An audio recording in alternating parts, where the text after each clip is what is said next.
It is a rare day here at the Locked On Leafs podcast. I said I was going to be having a guest on the show today, and guess what? We're going to have more than one guest on today's show. The crew of Locked On Avalanche, we did a crossover episode to prepare you for the game and do some other kind of discussions around the Leafs and the Avalanche. So that'll come up first. We'll do our predictions for the game on Wednesday between the Leafs and the Avalanche. And then I'll be joined by Nick Alberga, where we get into some more in-depth Leafs discussion. This is the Locked On Leafs podcast, part of the Locked On Podcast Network. It's your team every day.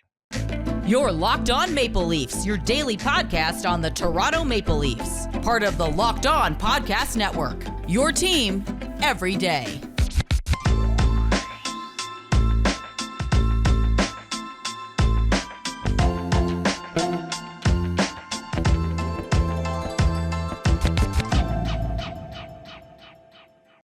Hello and welcome to the Locked On Leafs podcast, your daily fix for all things Leafs. I'm your host, David Morassutti from Sportsnet. And boy, is it a jam-packed episode today for you guys. I was on the Locked On Avalanche podcast. I had the pleasure of joining a great crew over there where we got to discuss a lot of things about the Leafs and Avalanche.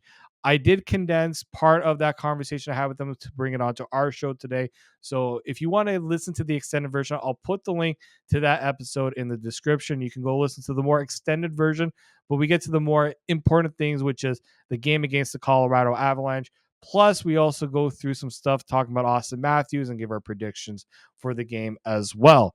Also, I have Nick Alberga on the show with me, a good friend of the show. That is going to come up later on in the episode. We're going to go into a little more in-depth conversation about the Leafs and everything that's been kind of going on with the team as of late. Just a reminder that this episode is brought to you by the FanDuel Sportsbook, official sportsbook of Locked On. Make every moment more. Visit FanDuel.com/LockedOn today to get started. And just a reminder, everybody, you can follow Locked On Leafs on Twitter at Locked On Leafs. You can also go and subscribe wherever you get your podcast from. So make sure you get that Leafs content each and every day. And you can catch us up on video on YouTube. Locked On Leafs, it's your team every day. Without further ado, let me bring you into that conversation with the Locked On Avalanche podcast. I hope you guys all enjoy. And then we'll bring you into that conversation with Nick Alberga right after we get through the Locked On Avalanche podcast. Enjoy, everyone. From Locked On Avalanche, I am Chris Micieli. With me, as always, is Mr. Shaggy Von Doom, Kyle Sullivan. And joining us from Locked On Leafs, David Morassutti. What took us so long, boys? I don't know. I always like to watch your show. I will say out of all, Thank you. A lot of teams in the NHL, but there's quite a few I like to keep an eye on. The Avalanche were one of them, especially when you guys were in the Stanley Cup finals. So a little envious watching on our part there, I will say. What did we have your rooting interest? Were you on our side for that cup final? Yeah, we did not want to see the Tampa Bay Lightning win another cup. It was we were due for change in the NHL. So yes, we were very much in line with the Avalanche. All right. Well, we'll get to the predictions of this game later. Throw around the could this be a Stanley Cup final and all that stuff. I love talking about that stuff. But let's start with this game. It's I always love going up against the Maple Leafs, and I have like a soft spot for them. I like to see them do well. I am not one of those hockey fans that hates on the Maple Leafs. I am of the belief like the league is better when the Maple Leafs are in the thick of things, and they clearly are. You have your first round issues, which, I won't bring that stuff up because I'm sure you've talked about that over and over again. But when it comes to this game, where are the Maple Leafs at right now? We'll get to the trade deadline next segment, but they're coming off the loss to Buffalo. Avalanche coming off a pretty convincing win over the Canadiens of all teams, but that's neither here nor there.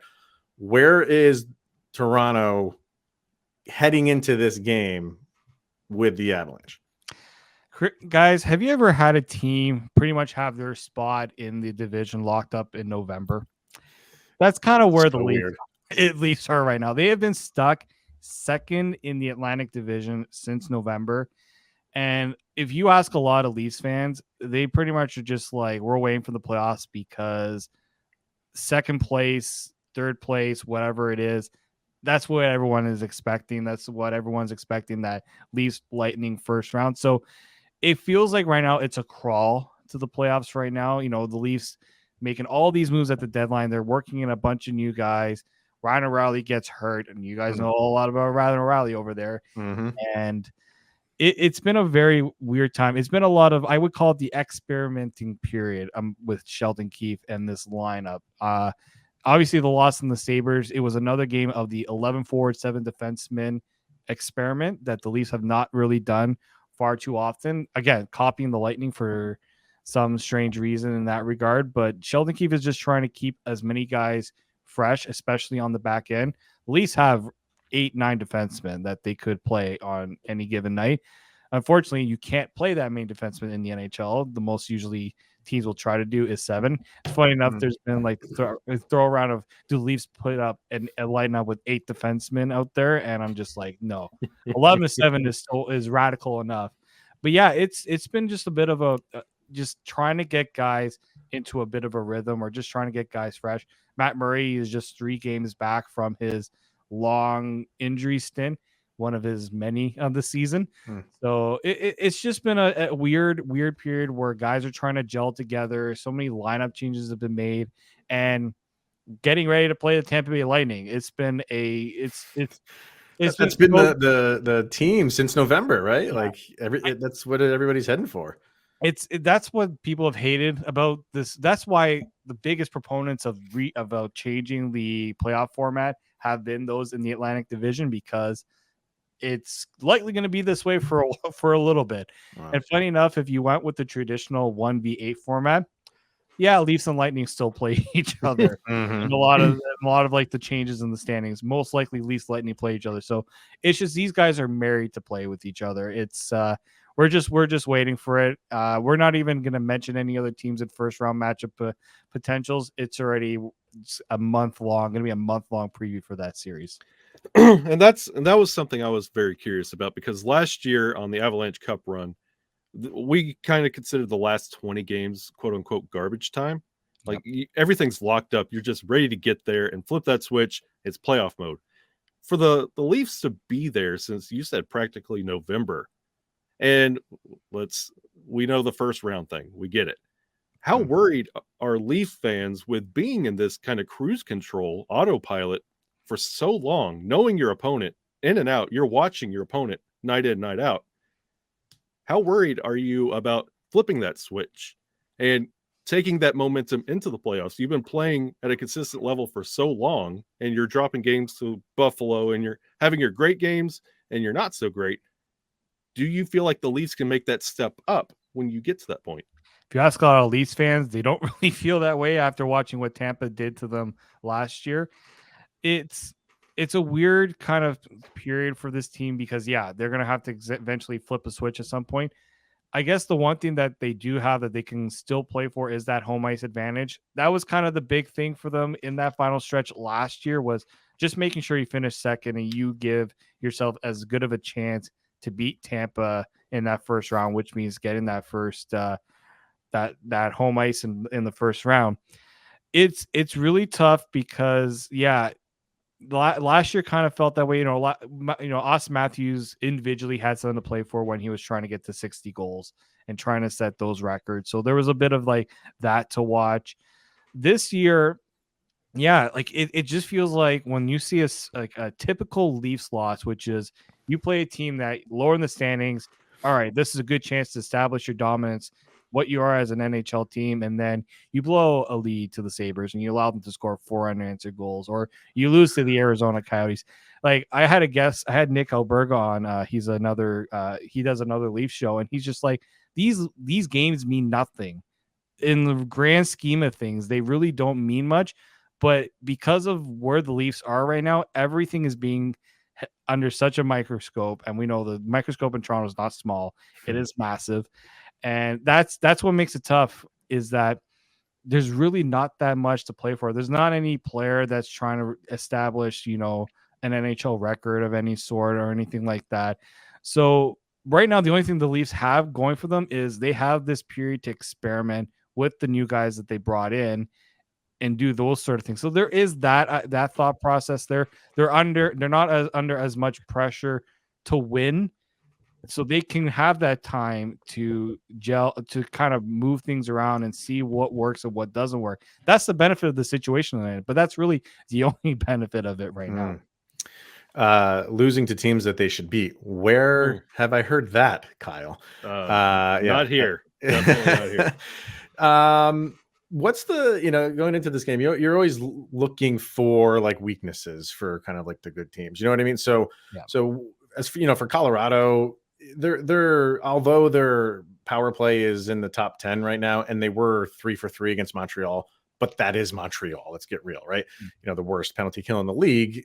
Good. You went 3 for 3, but that has been up and down all year long. They like to give up leads, especially in the third period. So what is it for the Leafs? Like what's something that teams have been exploiting? And on the flip side of that, what's their strong suit? Where do they really excel? Yeah. I mean, that Sabres game is the perfect example of what teams can exploit on the Leafs, which is in front of the net. They have lapses. They leave guys open in the slot. Their positioning isn't really there. They might take a dumb penalty or two that just allows a team to get back into a game when it looks like they're out of it. So, I mean, for Colorado with a good power play, that's something that the Leafs have done against Colorado in the past. Like, I remember there was that one home game against Colorado last year where the Leafs went up, and then Colorado they went to another gear. There was an urgency, and the Leafs couldn't match that urgency. That has been the Leafs' problem, not just against bad teams, but even good teams too. But when you have a game like the Oilers that they had 2 days ago, where the Leafs were down, there was an urgency of John Tavares, Mitch Marner, Auston Matthews, William Nylander, all deciding, okay, we're actually going to start playing to our potential now, and they were unstoppable. That's kind of where the good and the bad happens. If the Leafs can match the urgency of the other team, and it doesn't take much for them really, but once they do it all as a unit, they're hard to stop. But then when the other team kind of pours it on and nobody else from the Leafs responds, that's where they get into trouble. So if Colorado comes out with any sort of sense of urgency, especially, I know that Carl has been dealing with a lot of injury issues lately. So they have a lot of, hey, I'm going to tell you right now, Dennis Malgin, I'm putting money on him to score against the Leafs because that is another MO about this team. If a former Leaf comes and plays, especially in Toronto, he is doing something against this team. And I know Dennis Malgin has been playing top 6 minutes for Colorado. So I'm looking. Well, he hasn't been playing top 6 minutes. I won't, but he has been like, he's been top scoring. 6 numbers. He is, yeah. But they're going to need him to play top 6 minutes now with Arturi Lehkonen out with the broken finger. Gee, we heard that one before for the Leafs. Yeah, right. Yeah, exactly. But I don't, he'll get increased minutes for sure. I don't know. Maybe people are throwing around. He might be in the top 6. I don't know. I don't know what Jared Bednar's plan is. He's been putting guys up and down the lineup pretty much all year to kind of like see what works. He had Evan Rodriguez on the 4th line a week ago.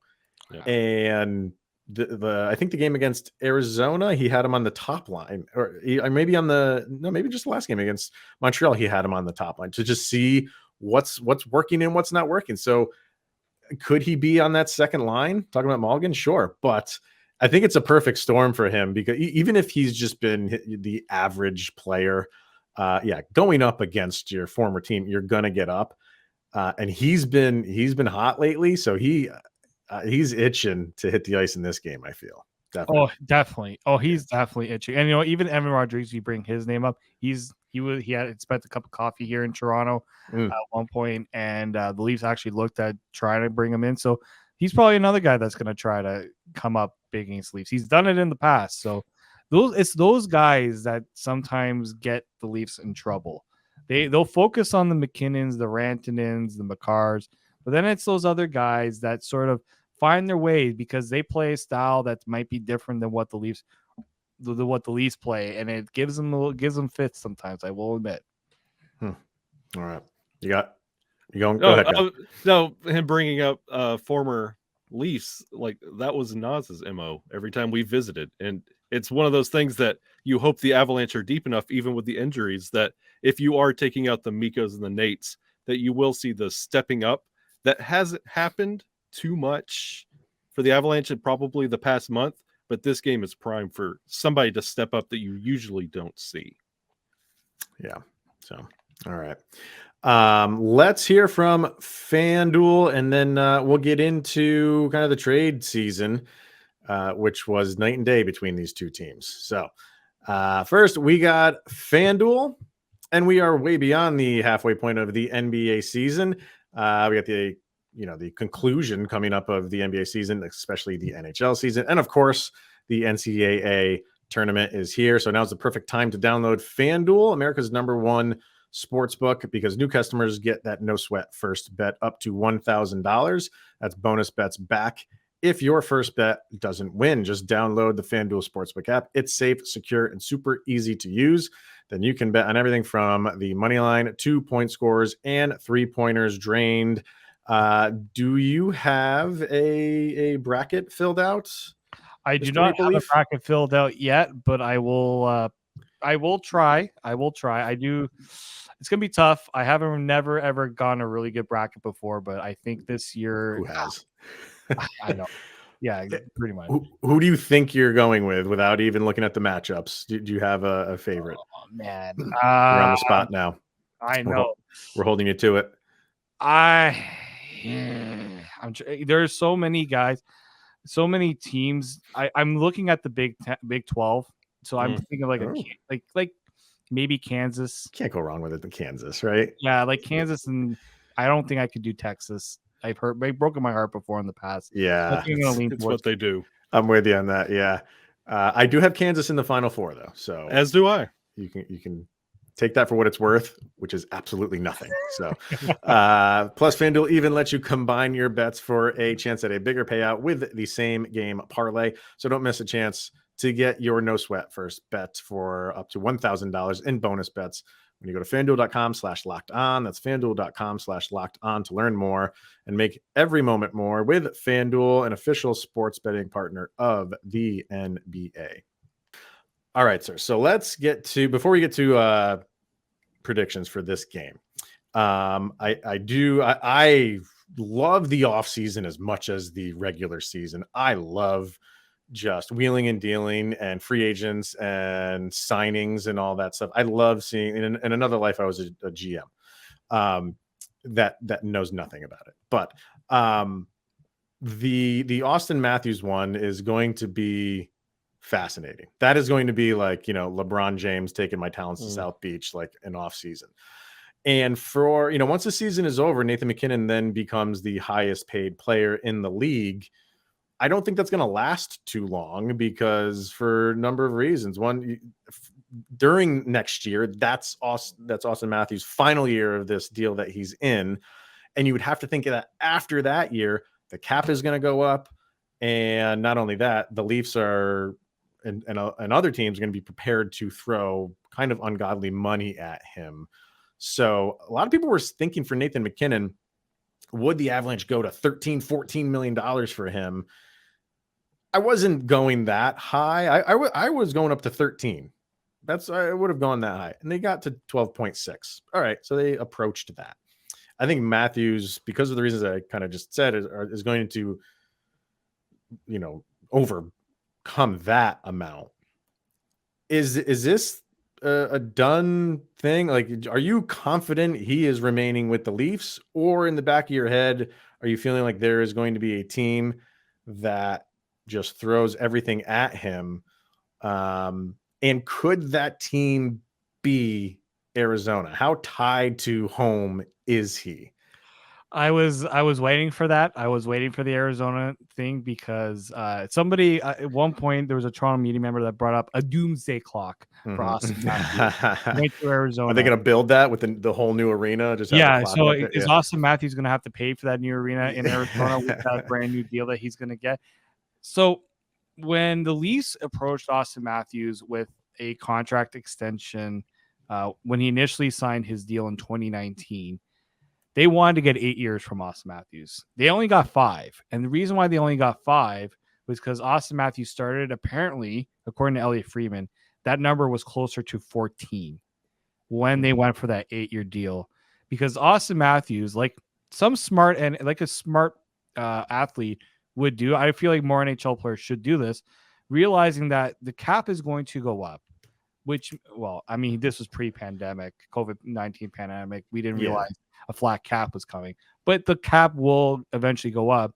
So he's realizing that player salaries are going to go up. So why limit myself now with an 8-year deal where in a few years, 5 years, I can go and I can reload, right, and try to get another crack at it. And I'm now saying that number of 14 might be exactly where the starting point will be on a new deal. He's never once have complained about being in Toronto. Mm-hmm. I don't think that's ever been an issue for him.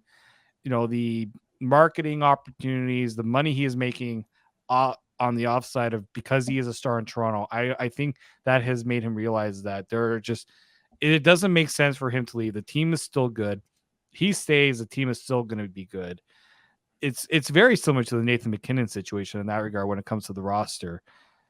When I look at where would he go, I don't see him going to a small market because he doesn't play like a small market player. He doesn't come across as a small market player. He wants to be embraced as that big star.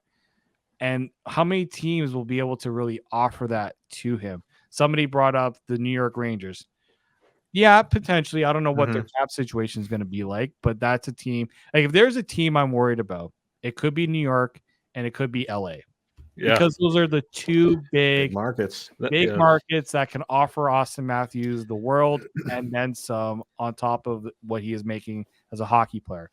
But I also think the Leafs, when they did all their moves, when they do their contracts, they're not putting themselves in a situation where now we can't afford Auston Matthews.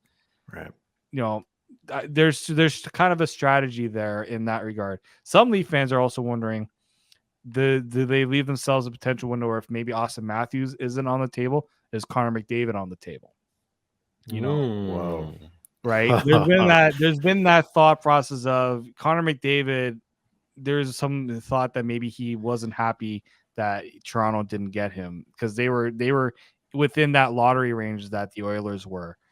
But I think Auston Matthews, what he means to this team, what he has done for this team ever since he came here, handling the pressure of being the first round pick in Toronto.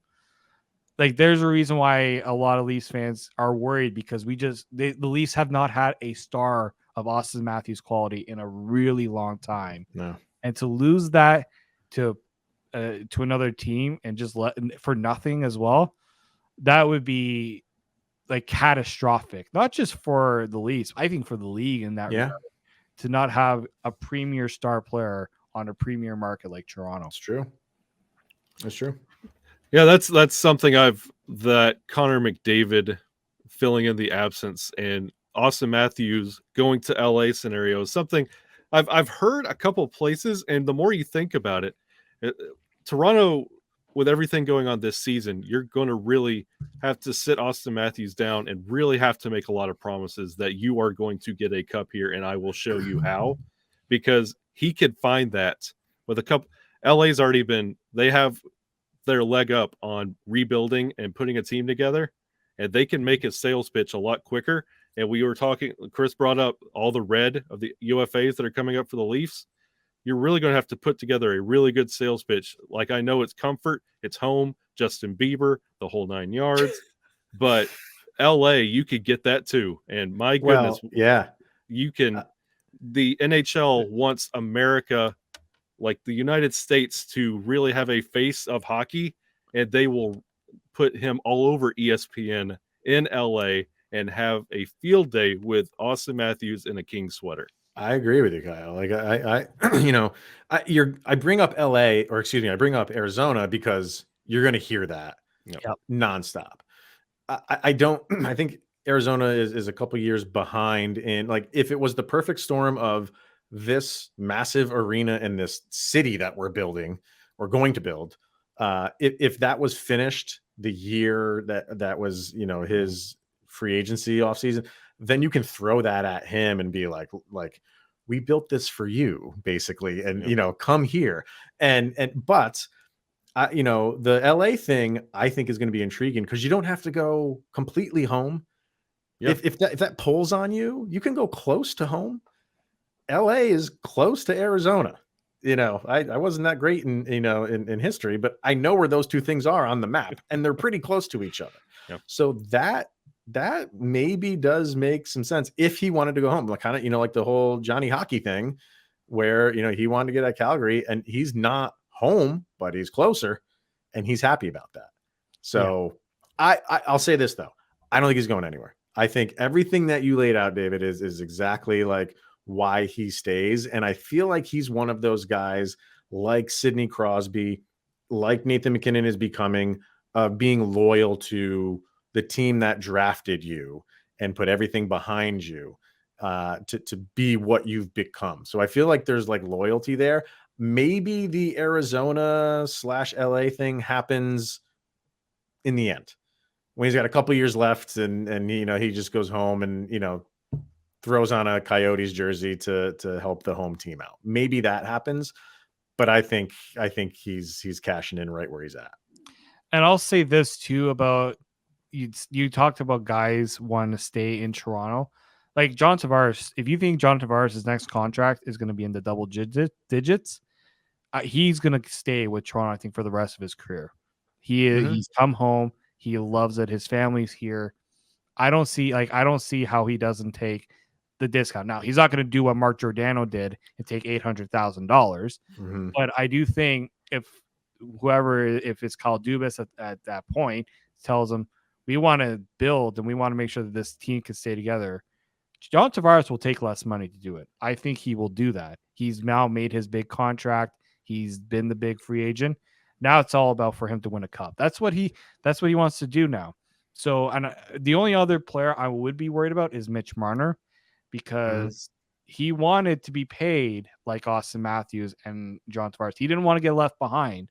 His contract will be done the year after Matthews is done. So that's two headaches in a row for the league. That's something that has to be on the back of the minds of Leafs manager when they consider the Auston Matthews deal, because what Auston Matthews gets, Mitch Marner won't be too far behind, because that's exactly what happened the last time. The difference is obviously Mitch Marner is going to be a UFA. So the Leafs may want to go the route of saying, this is what we can offer you. We want to make sure that this team can remain a contender. If Marner is so much married to staying in Toronto, he'll try to make it work. If not, they might have to make that decision of, is it Matthews or is it Marner? And that's something that could be. I've never ever said that before. This is the first time I've mentioned that. Oh, and it's something that has been on the back of my mind. So exclusive here on Locked On Avs, Locked On Leafs. All right, definitely a team to watch. Always, because like I said, like they are the New York Yankees of hockey. So you always have to have eyes on what's going on in Toronto. So, and quickly before we get to prediction, do you think if the league expanded, another team would be in Toronto? No. The Leafs will definitely not want. There was that thought process back when Markham, which is just outside of Toronto, could potentially have an NHL arena. I just don't know how another team will do trying to compete against the Toronto Maple Leafs for marketing dollars and for all those things. I don't see it happening. If a team does not go to Quebec City first before a second team comes to Toronto, that would be a big mistake. Quebec has the arena. I guarantee they can find an ownership group that will take a team there. If it happens in Toronto, I will be so surprised, because I just don't see how you could compete with Toronto for those marketing dollars. Tough. Definitely tough. So, all right. We'll swing back around, come full circle, and talk about this game between the Avalanche and the Leafs. What do we think? Let's throw out some predictions. I don't know. I guess I'll throw my hat in the ring right off the bat. Rip the Band-Aid off. Dude, like, it's so, Kyle and I say it all. I've been saying it for the duration of the season. It's been so up and down. And when you think the Avalanche have righted the ship, then they come with a 4-game losing streak. So yeah, you feel good about what the Avs did against the Canadians, but I keep going back to, it's the Canadians. They just did this against the Sharks, and it's like, that's the Sharks. You should be kind of, decimating those teams. I think this is going to be a fun game, an enjoyable game. The Avalanche at least are starting to score now. Like they went through a rough patch where they were losing games and struggling to score. but they are scoring. So I feel like this is going to be a relatively high scoring game. And Georgiev hasn't been on his best games as of late. But even having said that, I think just this is always tough. When you're going into Toronto, you just always feel like this is going to be tough. So I'll kind of split the difference here and say like this will go to overtime. So at least the Avalanche can get a point. But I feel like it'll be a 5-4 Leafs win in overtime. That's what I'm going to say. Go ahead, Kyle. What do you think? All right, here we go. This is going to be a 5-3 Avalanche win. Ooh. Off of it's going to be 4-3 deep in the third. Pull the goalie. The Avalanche are going to get lucky, get the puck, net that empty netter 5-3. But I feel like it's going to be one of those. The Avalanche get out early, Toronto matches, and then it'll be Cale Makar getting that game-winning goal. Okay. It's not bad. It honestly will depend on who's in net for the Leafs too, because Samsonov wasn't 100%. He didn't start the last game.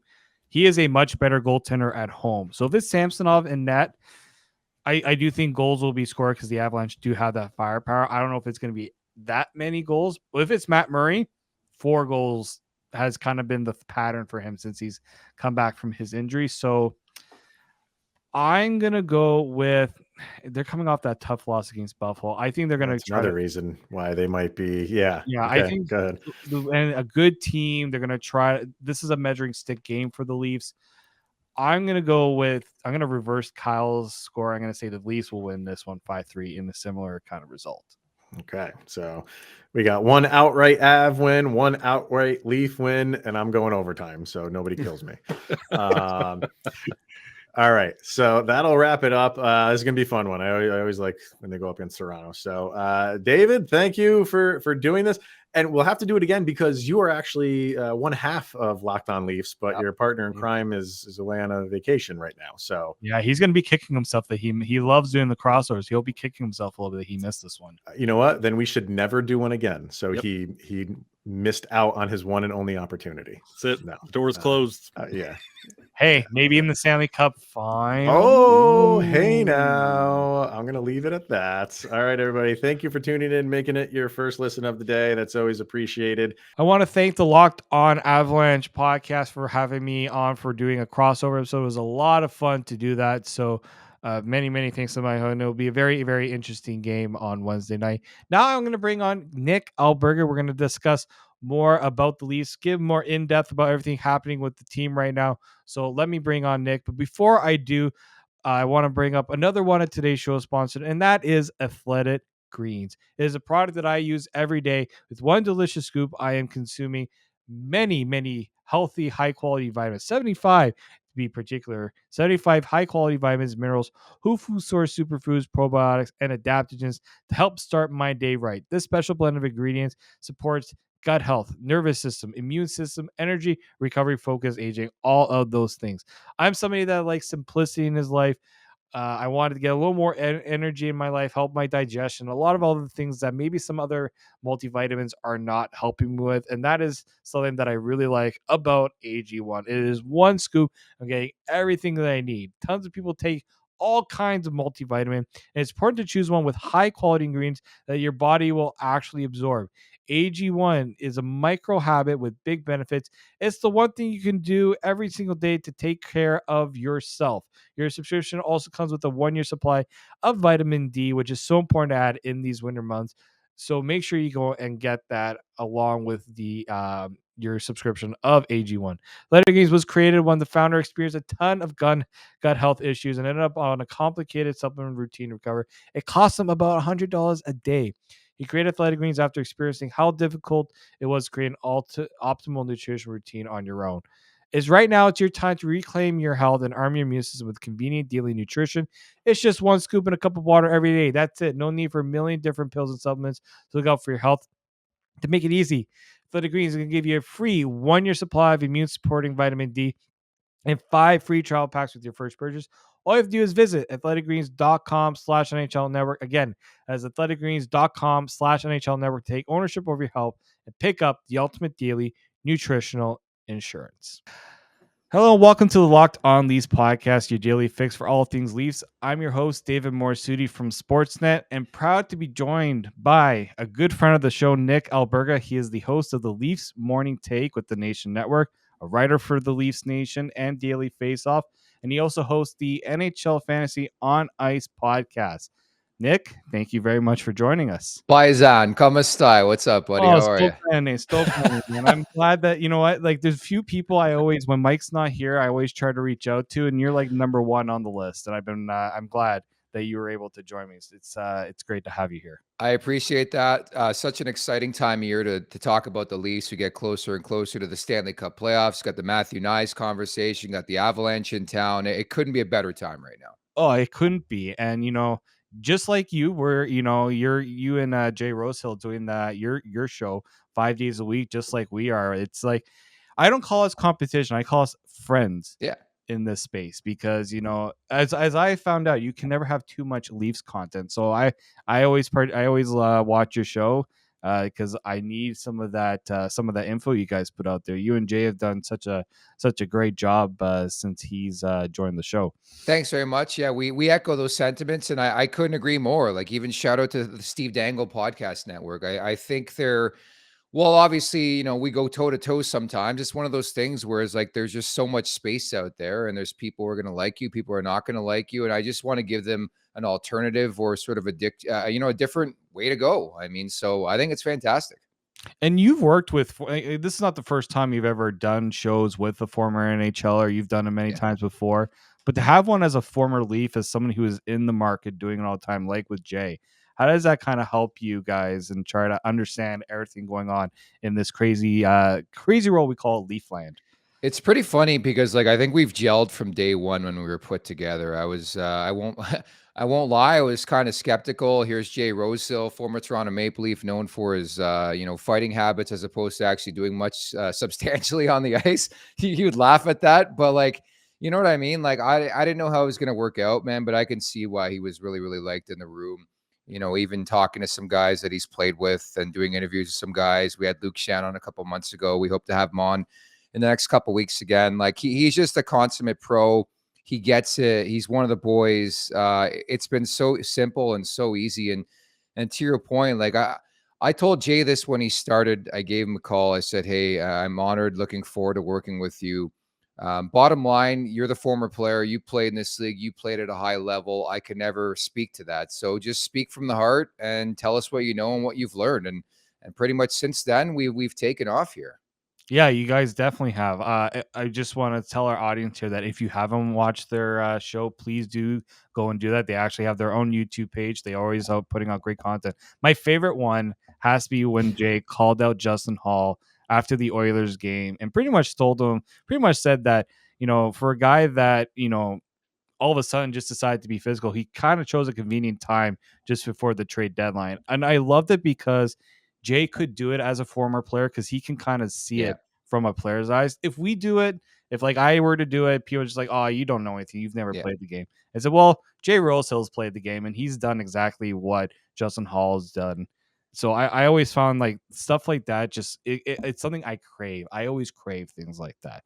Yeah, and you respect it too, right? Like, especially in this day and age of analytics, where you're going to have one piece of the puzzle saying, "Oh, they shouldn't fight at all." You're going to have the other saying they should be more physical, and you need those types of guys to win in the Stanley Cup playoffs. And I mean, you could argue in favor of that, considering some of the pickups they made the last couple weeks, namely Luke Shen, who comes over from the Vancouver Canucks. So I think you're so right. I love his hot takes. He goes on crazy rants sometimes, but I'm like, dude, just let it eat sometimes. Like, throw in a fastball, let it eat, and see what it clocks out at, right?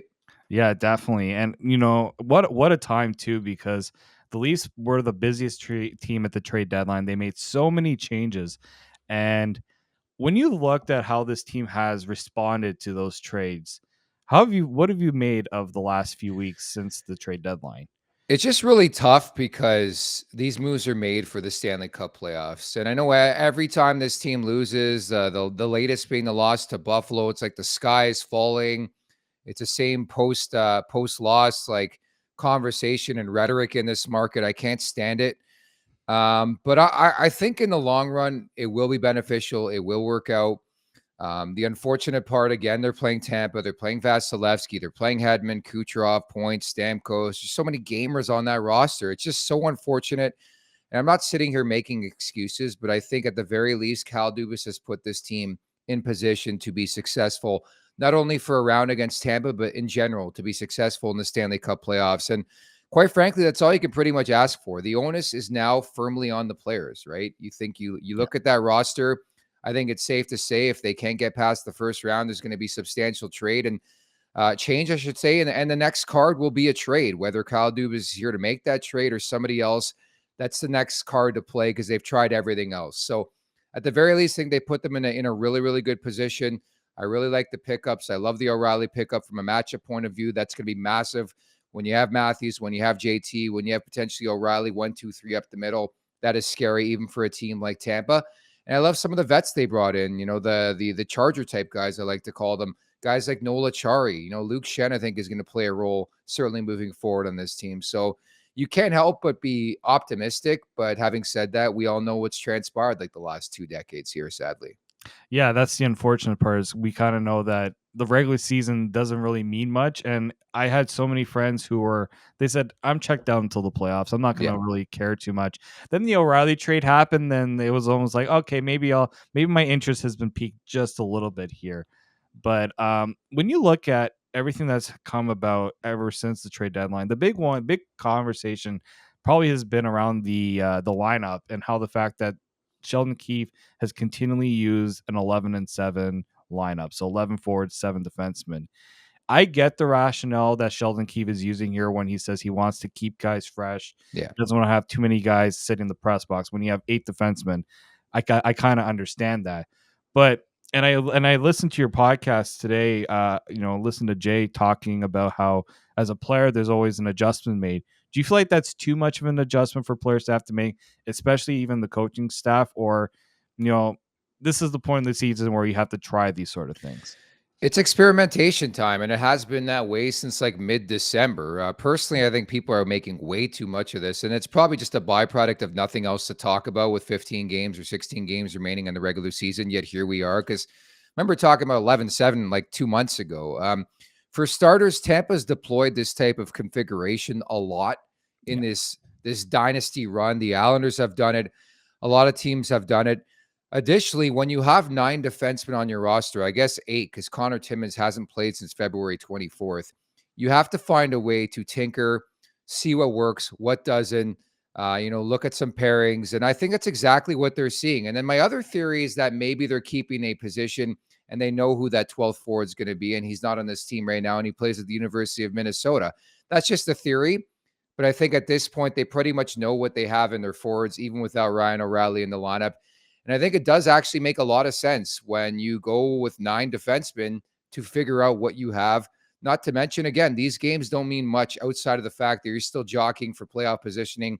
But you have a nice little, pretty decent buffer zone as we have this conversation.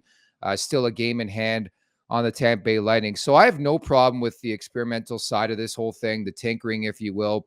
I know people seem to be up in arms about going 11-7, but right away I tell you Tampa did it. They're like, oh, okay, let's do 11-7. Yeah, exactly. If you hear that other teams have done it, it doesn't sound too crazy. Especially considering all the new pieces they have put in. Kind of a final one here before we take a short break here, but if you were to look, let's say Sheldon Keefe decides we're going to keep the 11-7 for the playoffs. Who are your 7 defensemen? Because we know the forwards are pretty much locked in right now. Who are the defensemen you would most likely like to see, and maybe who you think Sheldon Keefe, how would that maybe differ from what you think would happen? So firstly, I will say like the benefits of 11-7, or that you get to see Matthews and Tavares and the big boys more often than when you have 12 forwards. I think obviously come the Stanley Cup playoffs, that's quite ideal if you ask me. To answer your question, I think there are 4 guys right now who I think are staples in those 7 if they go 7. Riley, I mean, it speaks for itself. I know he's been struggling, but still, he's in your game 1 roster.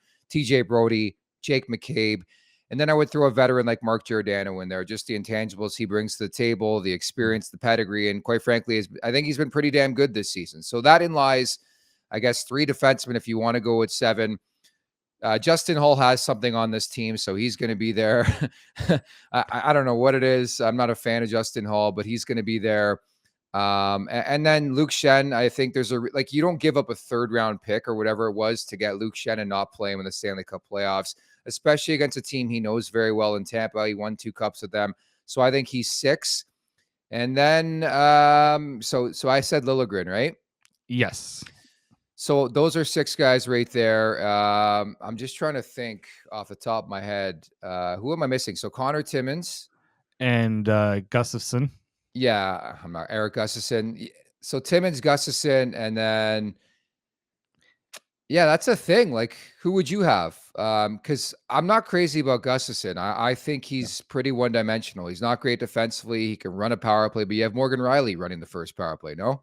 Yeah, exactly. Like I was at the game against Buffalo, and when I watched Gustafsson, yeah, I see where the flashes are offensively from him. He wants to take those chances offensively. But other than that, I don't see what he can bring to the lineup defensively, and that's been what this team has needed, is just the stable back, on the back end. I think that's why Luke Shen, Morgan Riley. I know people have as you said, their opinions on Morgan Riley, Mark Giordano, TJ Brody, Jake McCabe, and I think it interchanges with Justin Hall and Timothy Liljegren. Yeah, I think those are kind of the guys that will go in and out. yeah. And then Gustafsson and Timmins. Sorry, it's just they're way too low on the totem pole for me. Yeah. I do think Eric Gustafsson was just brought in as if we lose somebody like a Morgan Riley. Maybe I just wonder if there was always that concern about that knee injury, flaring up again, and they want to have that veteran steady guy. Although a lot of people wish that Rasmus Sandin was sticking around after that trade, but I think you have to guard yourself as much as possible. And I think, that's why I hadn't been in favor of the 11-7, just because I don't know if Eric Gustafsson is deserved to remain in the lineup, but at the same time, he's got to find his way to get his footing here as well. Well, that's exactly it. Again, to bring it back full circle, like this is a long-term approach. I know people pay good money to go to these games, whether it's against Edmonton or Buffalo, and they want to see a win. These games don't matter. Like I really want this team to have a feel of what they think they have, what they think works. And if that means playing Gustafsson 25 minutes a night, 20 minutes a night, go for it. Like really, really figure out what you need, what you think is going to be effective. And then on top of that, you are playing Tampa. So what you think is going to work too. So those are going to be my 7.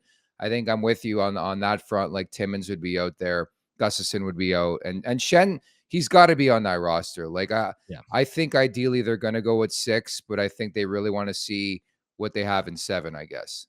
Yeah, I think they're Sheldon Keefe is kind of struggling right now to figure out which are his best 6. Yeah. It's not a matter of the top 4, as you mentioned. I think it's that final the bottom 3. That he's just trying to figure out. All right, we're going to take a quick break. And when we come back, I'm going to ask Nick a little bit more about the goaltending situation, because that's been another topic of conversation now with Matt Murray back into the fold. And right now, remaining healthy, knock on wood, we'll see if that remains the same. This is the Locked On Leafs podcast, part of the Locked On Podcast Network. It's your team every day. Welcome back to the Locked On Leafs podcast. David Morassutti here, joined by my good friend Nick Alberga. I guess I can call you a good friend now. We're good friends. We've had even before we were doing this podcast and stuff, we've had a relationship in the past with your work over at Sportsnet. So always happy to have you on. And it's funny because when Matt Murray made his return to the Leafs, the jokes about whether he would even be able to make it through a warm up were nonstop. He's now played 3 games since he has come back from his injury. In all 3 games, it's been pointed out many times that he's allowed 4 goals or more in that span. I would say it's a little unfair to say that he was the reason why all 4 of those goals have gone in each of those games. But when you look at Matt Murray's coming back, Samsonov apparently hasn't been fully 100%. We don't know exactly what's going on. Sheldon Keefe has always been kind of weird when Sheldon Keefe says that. Yeah. So I guess maybe it's just easy for him to say Matt Murray is just going to play. We got to get him up to speed right now. Have you gotten a sense right now of where you think Sheldon Keefe is leaning towards the goaltending there, or do you think it's way too early to say?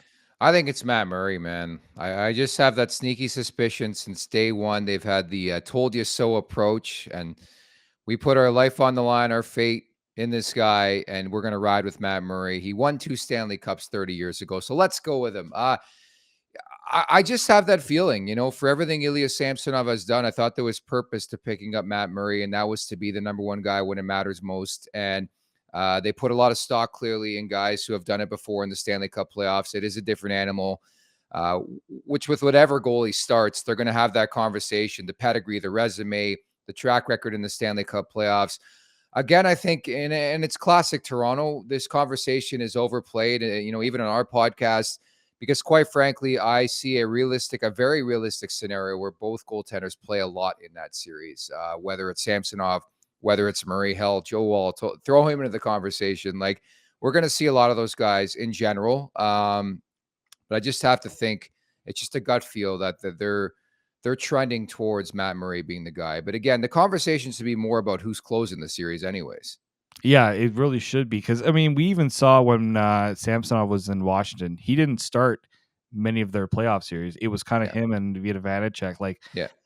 Some teams, and even Carolina has done that too with their goaltenders. When you got more than one guy that you're comfortable throwing out there, you're gonna see which one gives you the best chance to win. And I personally just don't know who that is right now.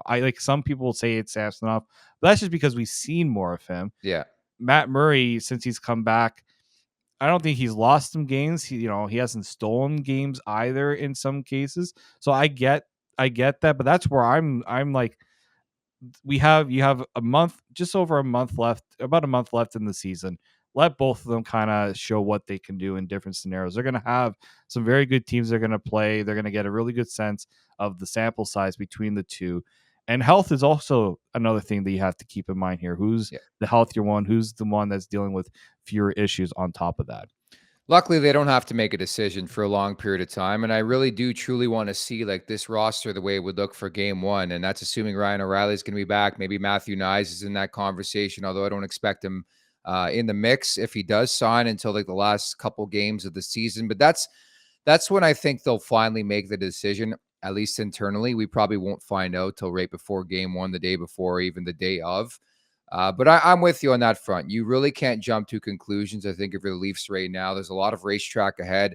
A lot can happen between now and game one against Tampa Bay Lightning. And I quite frankly feel you go with the hot hand at the time, or the guy you think gives you the best shot to win, and you throw everything else out the window. But again, I answered your question. I just have that gut feel that it's going to be Matt Murray for game one.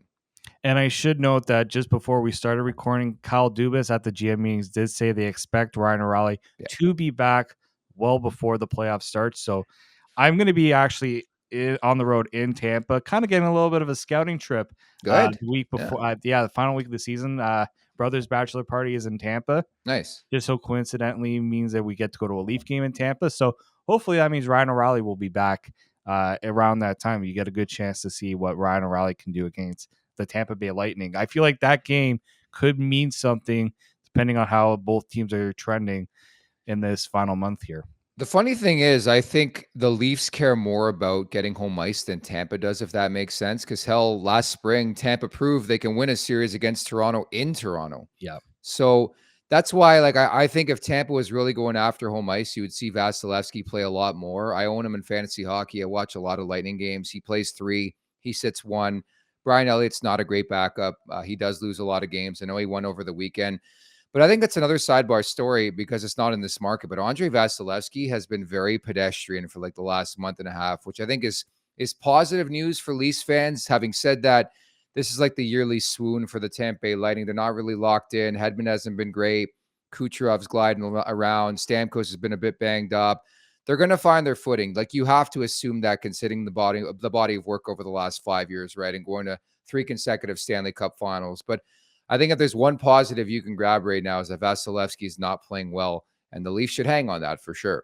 Yeah, and a veteran team like Tampa, they've played a lot of games, and we saw what happened to them in that final against Colorado. They just had nothing left in the tank, and you gotta have to hope if you're the Leafs that you make this a bit of more of a track meet than a marathon, because Tampa, you give them every chance to get back into the series. As we saw, they will do it because Vasilevsky can close out pretty much any series that, involves an elimination game. Well, to me, like, and Dave, that's the big story, and I'm sure you guys will talk about it over the next month. Is like, as somebody again who had the fortunate ability to be the radio host for the Leafs and 590 for a couple of years. Unfortunately, it was during the bubble, but I saw those games against Columbus. I saw those games against the Montreal Canadiens firsthand. And the lasting memory wasn't so much about the goaltending, which we all seem to talk about every Stanley Cup playoffs. It was about the fact Toronto couldn't score that big goal, or the offense could never ignite, which is crazy because all we do for 82 regular season games is talk about this insane power play, how incredible these guys are offensively. It just shows you it's a different ball game in the Stanley Cup playoffs. It goes without saying, Matthews has to be great. Marner has to be great. JT has to be good. I think the O'Reilly pickup's going to be tremendous. Willie Nylander's been outstanding this season, but come game one of the Stanley Cup playoffs, it's a different animal. And that's why I love these pickups of these depth guys, Lafferty coming in, Achari coming in. Weirdly enough, it's going to be a goal from like a Brandon Hagel or like a Nick Paul type player in this series that's going to win this series, in my opinion. I do forecast it going 7 again. I think these two teams are really, really close. But that's always my lasting take or memory from the Leafs in the postseason for, say, like the last 5 or 6 or 7 years. Really hasn't been the goaltending conversation. It's been more so their inability to score when it matters most. I agree with that completely. I think the big boys when they don't show up in those big moments, and again, that's why the depth was addressed in a certain way because it kind of helps in that regard. But yeah, you see how different this Leafs team is when Marner's going, when Matthews is going, and not just when one of them is going, when many of them are going. That game against Edmonton is the exact proof of what this team can do in a 3-minute span when all those guys are going at once. Like not many teams can stop them, and that's been missing in those big moments for sure. I'm very curious to see how they handle adversity too, right? Like, perfect example, last year, game 1, we all forget because they lost a series. What was it, 5-0 in game 1? Yeah. And myself included, I was like, cakewalk, series over in 4. You had that feel like this was the time for the Leafs, and Tampa comes right back because that's what champions do, right? Like they shelf it, move on to game 2. So, there's going to be that knockout punch, that big time punch, to quote boxing, in this series. How do the Leafs handle adversity? And that's why you bring in some of these veterans who have been there before. Ryan O'Reilly won a Conn Smythe in 2019. Luke Schenn's won 2 cups. Achari's been in the mix with some really good teams the last couple of years as well. Guys who have been in the thick of things. The Leafs have gained experience the last couple of years. So that's why you bring in these guys to handle adversity and try to bounce back after like a deflating loss or like a tough goal. Because we all know what's happening. It's a long, long series. It happens every series with whatever team in the Stanley Cup playoffs. To me, that's the bigger story from the Leafs perspective. How do they bout and how do they handle the adversity moving forward? Yeah, that's going to be a very, very good point you brought up there. I think, all these trades will help, but it's how the big boys respond that's going to really determine how things are going. Well, Nick, I want to thank you for joining me today. This was great. I always love getting people on from different shows. I know Mike's been wanting to get people on, so it was good that you were able to join me with Mike away. I'm sure Mike's going to be kicking himself that he missed this because I know he loves having you on the show. I appreciate it. You can check out our podcast over at the Leafs Nation 401, where you can subscribe on YouTube. It's a daily show, 11 to 11:30 a.m. Eastern time, and it's live at the Leafs Nation 401. Thanks so much for having me on. You guys do a kick-ass job, and keep it up. Looking forward to this run, and hopefully this is the year. Yeah, well, I'll have links to Nick where you can find Nick's content as well, so you can check the description for all that, and make sure you subscribe to their shows so you can make sure that you get all their stuff just like you do here at Locked On Leafs. Nick, thanks again. My pleasure. Take care.